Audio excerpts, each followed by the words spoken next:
हमारे देश में दो तरह के लोग हैं।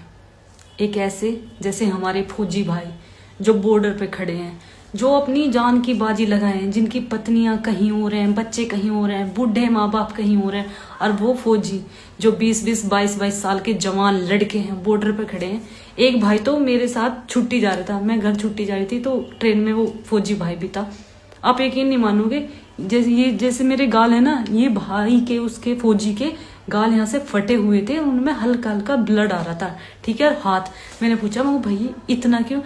उसने बताया कि लाली इतनी ठंड पड़ती है वहाँ, ऐसे ही नहीं रक्षक बना जाता देश का। देश की सेवा के लिए ना, देश की सुरक्षा के लिए अपनी जान हमेशा हाथ पे रख के घूमना पड़ता है कि इतनी ज्यादा मतलब ठंड है और इतनी कठिनाइयों के साथ वो ड्यूटी कर रहे हैं, हमारी रक्षा कर रहे हैं। हम यहाँ आराम से अपने घर में रूम हीटर लगा के, गर्मियों में एसी लगा के सो रहे हैं। उनसे पूछो जो देश पे बॉर्डर पे खड़े हैं ना हमारे लिए। और एक ऐसे हैं जो अपने ही देश से गद्दारी करने की प्लानिंग कर रहे हैं कि कैसे जहर बनाया जाए, कैसे बम बनाए जाए, कैसे फिर उन्हें फोड़ा जाए, किसी की गाड़ी में रखा जाए, कहीं रेलवे स्टेशन पे रखा जाए।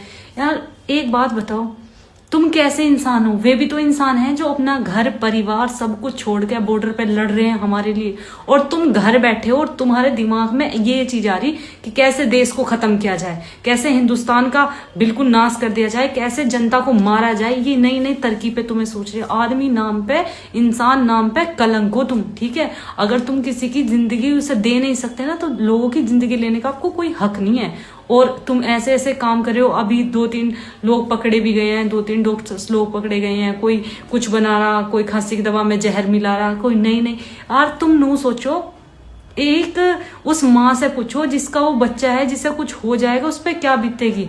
तो कम से कम अगर तुम अच्छे नहीं बन सकते तो बुरे तो मत बनो। जैसे राम जी ने तुम्हें बनाए वैसे ही रह लो, पर नहीं अपने दिमाग में ये लाना है कि कैसे देश का नाश हो सके।